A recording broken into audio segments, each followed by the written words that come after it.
નમસ્કાર વિદ્યાર્થી મિત્રો, સ્વાગત છે તમારું ફરી એકવાર તમારી પોતાની YouTube channel SS Gujarat education. મિત્રો, આપણે આજે જોવાના છીએ ધોરણ 11માં જે તમારું ગાલા અસાઇનમેન્ટ આપેલું છે તેના સોલ્યુશનમાં. મિત્રો, આપણે આજે એસપીસીસી વિભાગ ડીના ભાગ 2ના પ્રકરણ નંબર 5નું સોલ્યુશન મિત્રો આજે આ વિડીયોમાં જોઈશું. તો વિડીયોને મિત્રો અંત સુધી જોજો. વિડીયો ગમશે તો વિડીયોને લાઈક અને ચેનલને ભાઈ સબસ્ક્રાઈબ કરવાનું ભૂલતા નહીં. અને તમે મિત્રો આજે આખા ગાલા અસાઇનમેન્ટના સોલ્યુશનની પીડીએફ મેળવવા માંગતા હોય તો તમને સ્ક્રીન ઉપર મિત્રો મોબાઈલ નંબર આપેલો છે તેના પર કોલ કરી દેજો. આખા ગાલા અસાઇનમેન્ટના સોલ્યુશનની પીડીએફ મિત્રો તમને માત્ર 150 રૂપિયામાં મળી જવાની છે. તો ભાઈ ફટાફટ કોલ કરીને આ ગાલા અસાઇનમેન્ટના સોલ્યુશનની પીડીએફ મેળવી લો. ઓકે, તો શરૂ કરીએ આપણે આજનું સોલ્યુશન.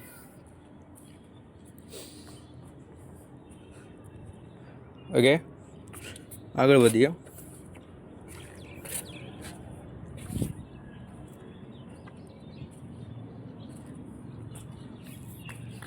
પહેલા નંબર ચેનલ સબસ્ક્રાઈબ અને વિડીયો લાઈક કરી દેજો. પહેલા નંબરનો પ્રશ્ન છે, ટેબલ જે કઈ કંપનીને લાગુ પડે છે?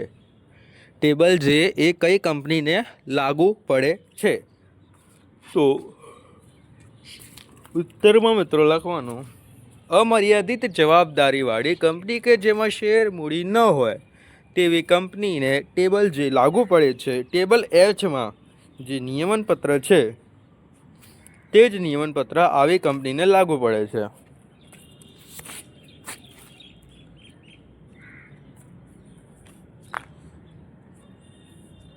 ઓકે, અમર્યાદિત જવાબદારીવાળી કંપની કે જેમાં શેર મૂડી ન હોય તેવી કંપનીને ટેબલ જે લાગુ પડે છે.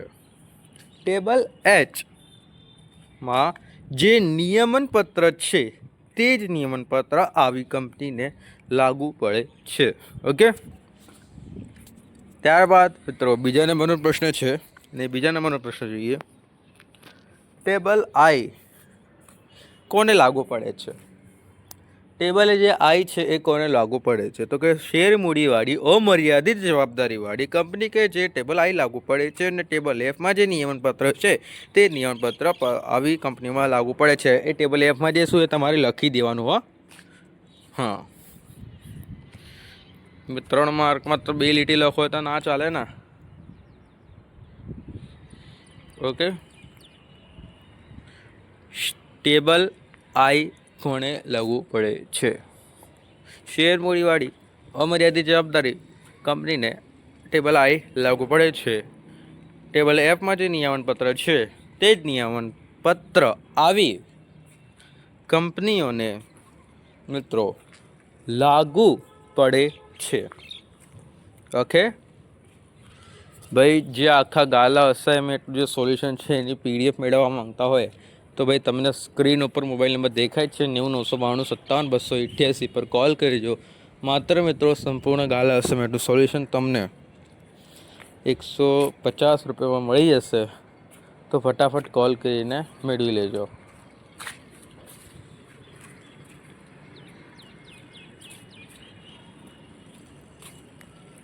ઓકે,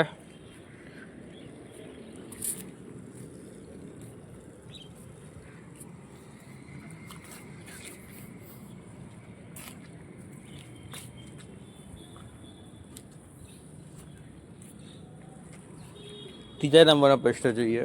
ભાઈ પીડીએફ માટે કોલ કરીએ 150માં બધા વિષય આવી જશે અને ચેનલ સબસ્ક્રાઈબ વિડીયો લાઈક કરી દો. ઓકે, અને તમે કોલ કરશો તો હું જ વાત કરીશ.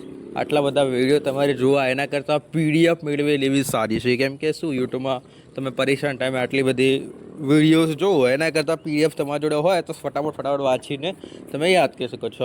આમાં તો શું વિડીયો હશે અને તમારું પૂરું કરતાં તમે થાકી જવાના છો. ઓકે, 150માં તમને મળી જશે પીડીએફ.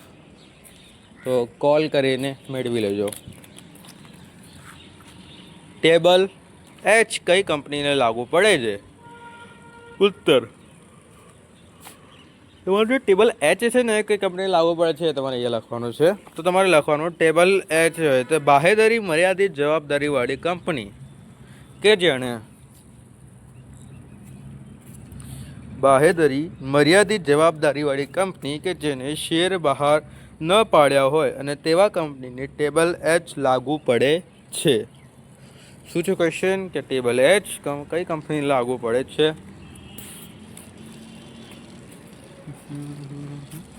તો ઉત્તર બાહેદારી મર્યાદિત જવાબદારીવાળી કંપની કે જેણે શેર બહાર ન પાડ્યા હોય તેવી કંપનીને ટેબલ એચ લાગુ પડે છે.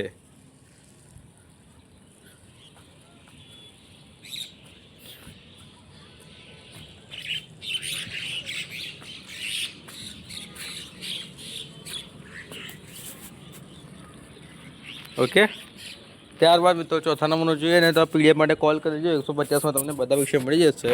ઓકે, અને ચેનલને સબસ્ક્રાઈબ અને વિડીયોને લાઈક પણ મિત્રો કરવાનું ભૂલતા નહીં. ઓકે, 150માં બધા વિષય મળી જવાના છે તમને પીડીએફ. ઓકે, તો ફટાફટ કોલ કરી દેજો અને મેળવી લેજો.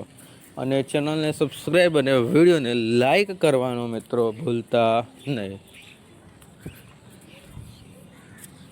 मिठी एक लकीर कोई नमकीन लगती है मैंने जीवे अमराती.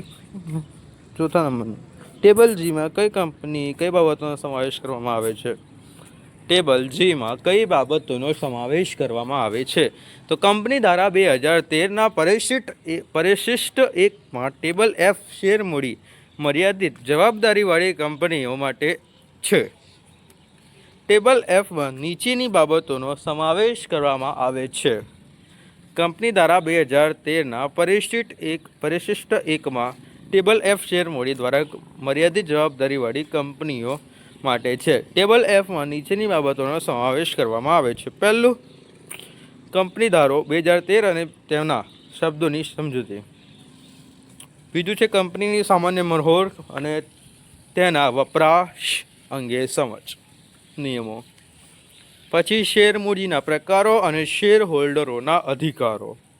શેર મૂડીના શું પ્રકારો અને શેર હોલ્ડરોના અધિકારો.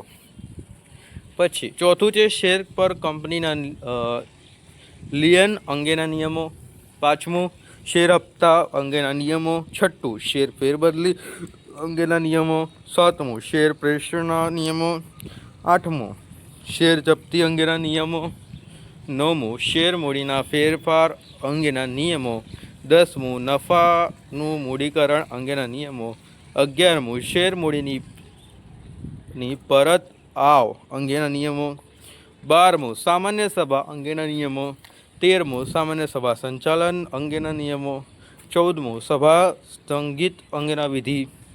15મું મતાધિકાર અંગેના નિયમો સ્પષ્ટીકરણ. પ્રોક્સિક અંગેના નિયમો છે. 17મું છે સંચાલક મંડળો અંગેના નિયમો. 18મું છે સંચાલકોની સંખ્યા અને તેમના મહેનતાણા અંગેના નિયમો. 19મું સંચાલક મંડળ સભા સંચાલનની વિધિ. ઓકે, આ બધું છે.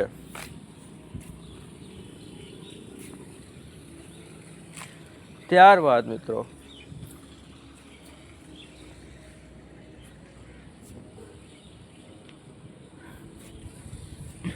પાંચમા નંબરનો જોઈશું. પાંચમા નંબરનો તમારો પ્રશ્ન છે નિયમન પત્રમાં કઈ જોગવાઈઓનો સમાવેશ કરવામાં આવે છે? નિયમન પત્રમાં કઈ જોગવાઈઓનો સમાવેશ કરવાનો આવે છે? ઓકે, તો એના અંદર મિત્રો લખીશું નિયમન પત્રમાં શેર મૂડી તેના પ્રકારો, શેરના હપ્તા, શેર ફેરબદલી, શેર જપ્તી, સંચાલક મંડળ, ઓડિટર વગેરેની નિમણૂક અંગે તેમની સત્તા, ફરજોના નિયમો, સભા સંચાલન, હિસાબો, મતાધિકાર વગેરેના અંગેની જોગવાઈઓનો સમાવેશ કરવામાં મિત્રો આવે છે. નિયમન પત્રમાં શેર મૂડી તેના પ્રકારો, શેર હપ્તા, શેર ફેરબદલી, શેર જપ્તી, સંચાલક મંડળ, ઓડિટર વગેરેની નિમણૂક અંગે તેમની સત્તા, ફરજો, નિયમો, સભા સંચાલન, હિસાબો, મતાધિકાર વગેરેના અંગેની જોગવાઈઓનો સમાવેશ કરવામાં આવે છે. ઓકે મિત્રો, આથી આ વિડીયો કમ્પ્લીટ થાય છે. વિડીયો ગમે તો લાઈક ચેનલ સબસ્ક્રાઈબ કરી દેજો.